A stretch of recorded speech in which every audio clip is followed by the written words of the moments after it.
There's a ghost in your life. Maybe he was your high school friend who once challenged every idea you had. Maybe she was the colleague who used to ask the questions no one else dared to. They're not dead. They didn't move away, but they vanished. No longer posting, no longer showing up, just gone. And what's disturbing is, they were the brilliant ones, the deep thinkers, the game changers. So why are these genius minds withdrawing from the world? Why are the people who once lit fires in every room they entered choosing to disappear? The reasons aren't just unsettling. They reveal a system quietly built to silence intelligence. And once you see it, you'll never unsee it again. Reason number 1, they see through the illusion of success. It doesn't happen overnight. It creeps in, like a crack in the glass of a perfect picture. One day, they're celebrating a promotion. The next, they're staring at their reflection in the office window, wondering why it all feels so empty. To most people, success is obvious. It's the applause at the end of the performance, the title on the desk, the 6-figure salary, the perfectly curated life. But to the genius mind, something feels off. The applause starts to sound like static. The luxury begins to feel like noise. The routine, once meaningful, now feels mechanical, like a machine that no longer knows what it's producing. They begin to observe the people around them more closely, the so-called winners. Their smiles are stretched thin, their conversations shallow, their lives automated, a loop of goals they never questioned. That's when it hits them. Success, the kind everyone is chasing, isn't real. It's a myth dressed in designer clothes, a carrot on a stick in a system built on performance, not purpose. The genius mind sees that it was never about becoming something great. It was about becoming something acceptable, palatable, profitable. And the price? Their authenticity, their peace, their mind. They realize that in this game, even if you win, you lose. Because what you gain isn't freedom, it's expectation. What you earn isn't rest, it's more pressure. What you build isn't a life, it's a facade. And that facade becomes unbearable. Because once you see it for what it is, every boardroom becomes a stage. Every networking event, a costume party.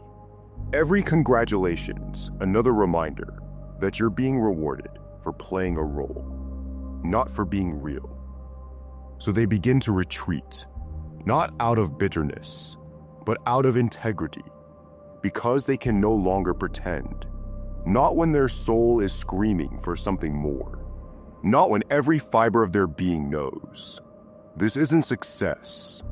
This is surrender disguised as achievement. They vanish because they've seen the truth, and truth makes falsehood unlivable. Reason number 2, they're crushed by the weight of shallow conversations. They say we live in the age of connection, but the genius mind sees something else, an epidemic of emptiness, dressed up as social harmony. They walk into a room and feel the temperature of the conversation before a word is spoken. It's light, effortless, safe, but not in a good way. It's the safety of sedation, the kind that numbs, not nourishes. People laugh, but no one's listening. They speak, but no one's saying anything. It's all noise, polished, predictable, programmed. The genius, sitting in that circle, feels like a musician trapped at a table of broken instruments. There's rhythm, but no melody. Movement, but no meaning. And here's what haunts them most. It's not that people can't go deeper. It's that they don't want to. Because real conversations require risk, vulnerability, thought, presence.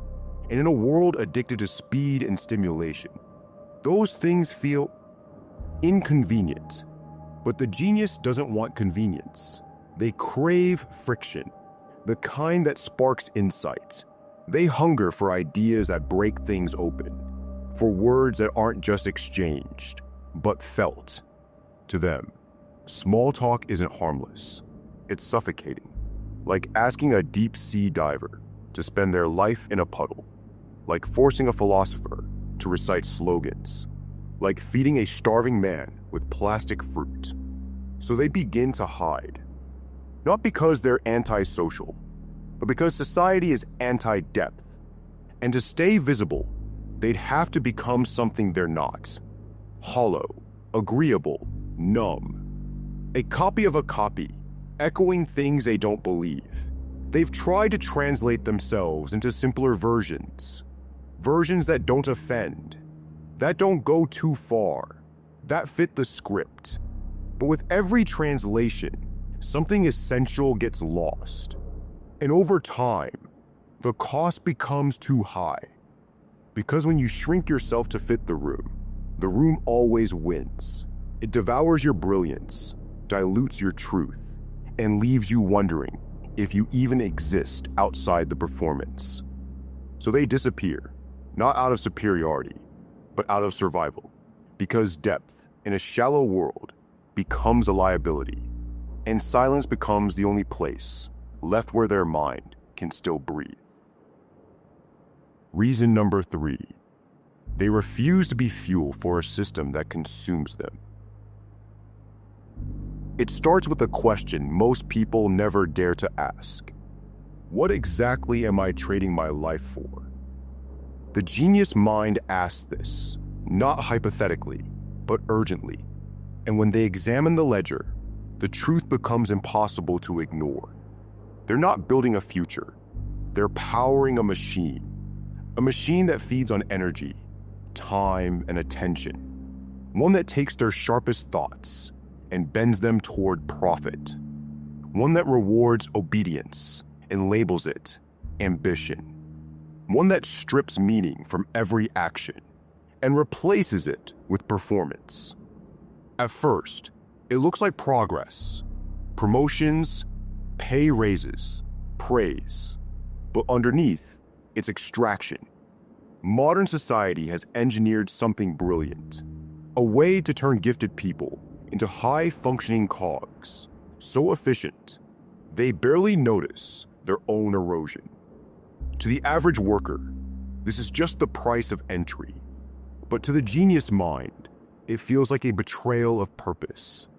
They didn't come here to become efficient.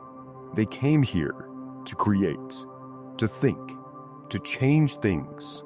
But everywhere they look, meaning is sacrificed for metrics.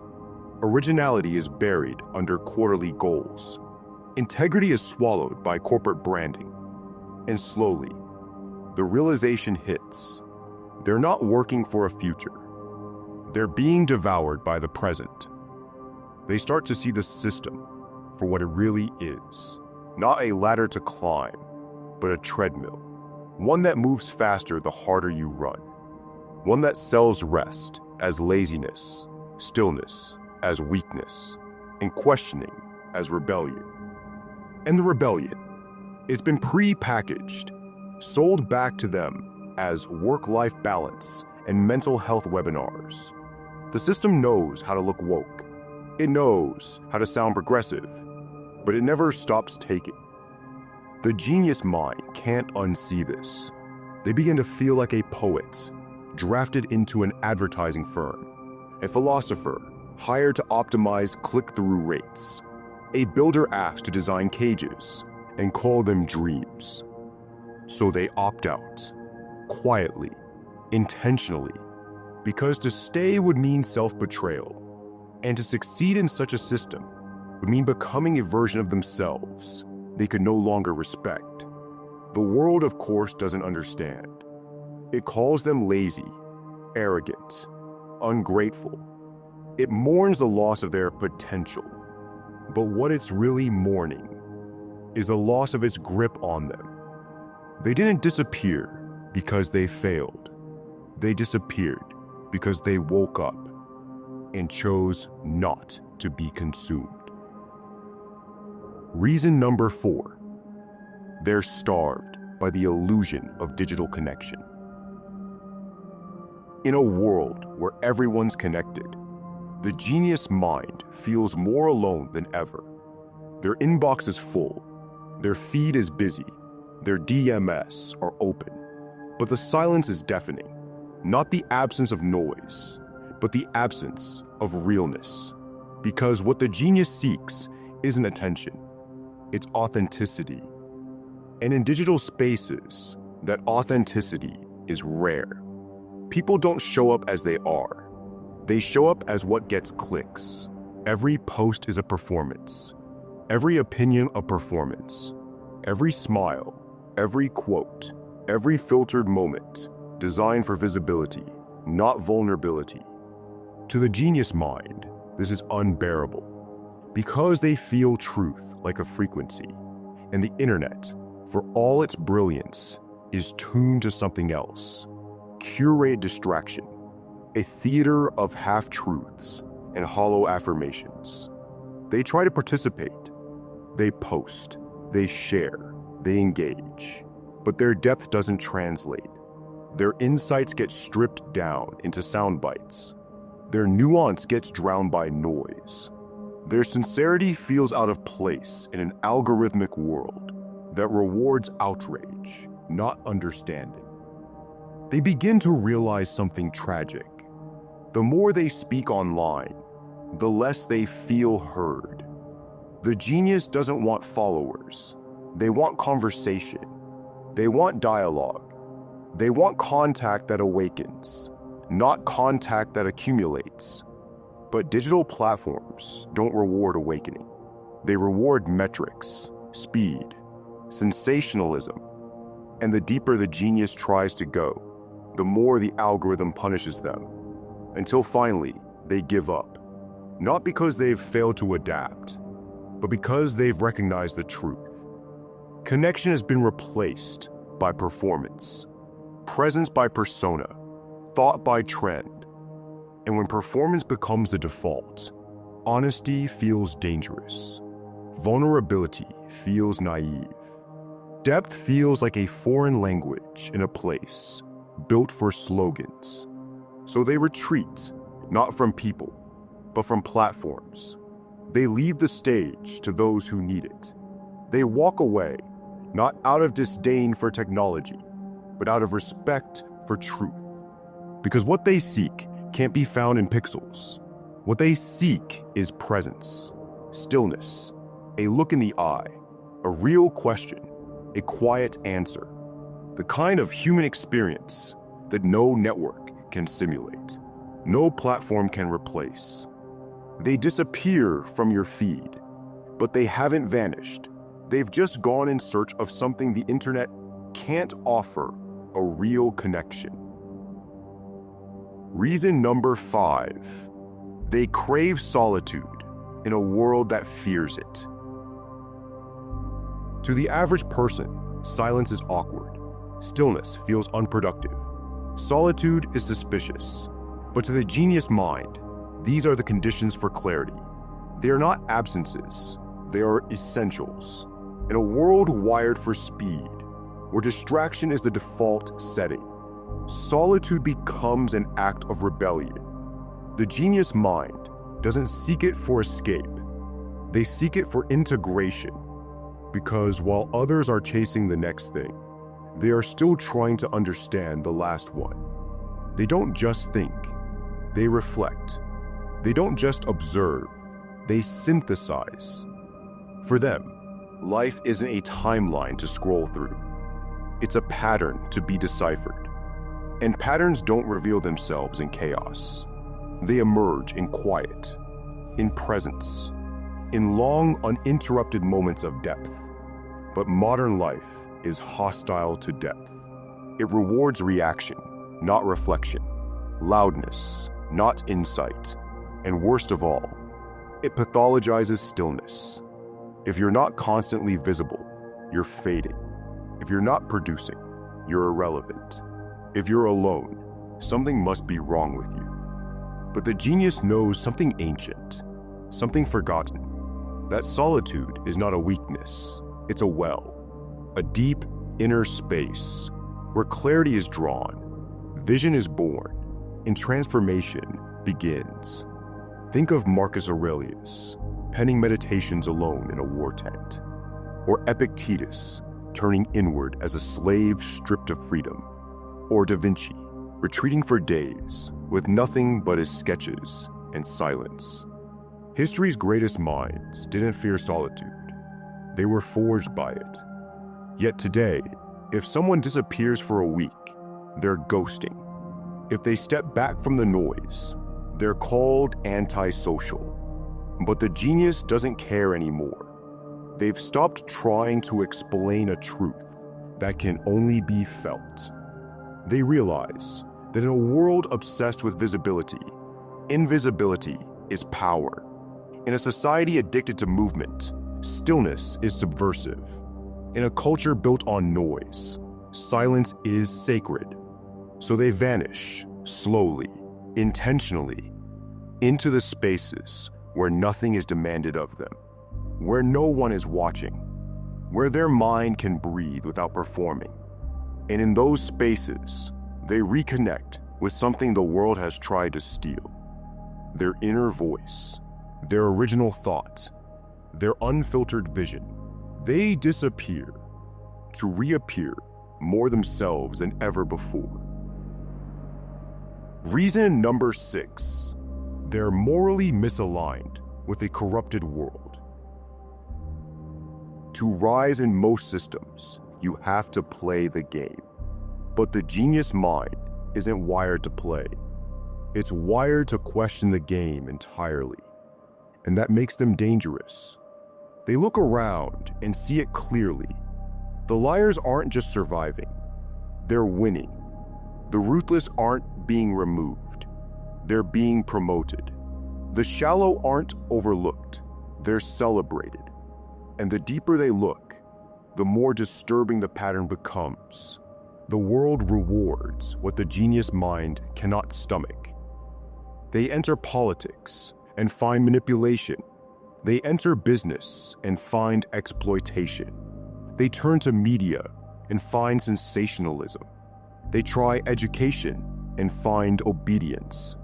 Every door they walk through promises purpose, but behind it, they find compromise. And to compromise their values is to betray their mind. So they leave, not because they're weak, but because they're unwilling to pay the price of success when the currency is integrity. The world calls this naive. You'll never get ahead with that attitude. But the genius isn't trying to get ahead. They're trying to live in alignment. And that alignment is non-negotiable. Because once they see how power is preserved through deception, how systems feed off suppression, how truth is silenced by popularity, they refuse to participate. Even if it costs them status, even if it costs them opportunity, even if it costs them connection, they'd rather fail with their soul intact than succeed by wearing a mask. And so they vanish, not from life, but from systems that require self-erasure to succeed. They stop trying to win a game that's rigged against everything they believe in. They stop trying to be seen by those who only value performance. And they stop trying to fix structures that were never built for integrity in the first place. They disappear, not because they gave up, but because they stood up, quietly, unapologetically, by choosing truth over comfort, conscience over conformity. And in doing so, they lose the world. But they keep the one thing the world cannot give back once it's lost: themselves. Reason number 7. They're tired of dumbing themselves down. From a young age, they learn it. not through words, but through looks, through silence, through subtle corrections. The message is clear. You're too much, too intense, too curious, too different. So they adapt. They learn to simplify, to hold back, to edit. They build a second version of themselves, a version that fits in better, offends less, and makes people more comfortable. They translate their thoughts into smaller words. They laugh at jokes that aren't funny. They nod when they should speak. And slowly, silently, they shrink. Not physically, but spiritually. Because pretending to be less than you are is a death by 1,000 omissions. Each moment of self-censorship carves a piece off the soul. Each diluted insight chips away at authenticity. Until one day, they look in the mirror and realize they become a ghost in their own life. And ghosts don't speak. At some point, something snaps. They stop showing up. They stop translating. They stop playing along, not out of bitterness, but out of self-preservation. Because continuing to exist in a world that requires their silence is no longer survivable. They'd rather be invisible than inauthentic. They'd rather be misunderstood than misrepresent themselves. They'd rather be alone than erased. It's not arrogance. It's not superiority. It's the quiet final decision of someone who tried and realized that no amount of editing could make truth acceptable in a world addicted to ease. So they disappear, and the world barely notices. But the cost isn't just personal, it's collective. Because when the brightest minds leave, society loses more than intellect. It loses conscience. It loses complexity. It loses challenge, the very things that prevent collapse. These minds weren't rejecting society out of disdain. They were holding up a mirror, hoping it might reflect something better. But the mirror cracked. The message was ignored. And now, the question isn't why they disappeared. It's this. What kind of world makes genius feel like a burden? And more urgently, what happens to a culture when its deepest thinkers go silent? They didn't disappear because they were broken. They disappeared because the world wouldn't let them be whole. They didn't withdraw to punish society. They withdrew to protect the part of themselves society kept trying to rewrite. And now, they watch from the edges, quiet, observing, waiting. Not for applause, not for understanding, but for a sign that the world is ready to change.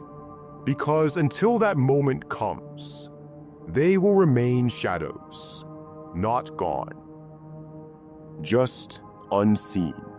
But ask yourself this: if the wisest, most insightful minds no longer feel safe showing up, who will shape the future?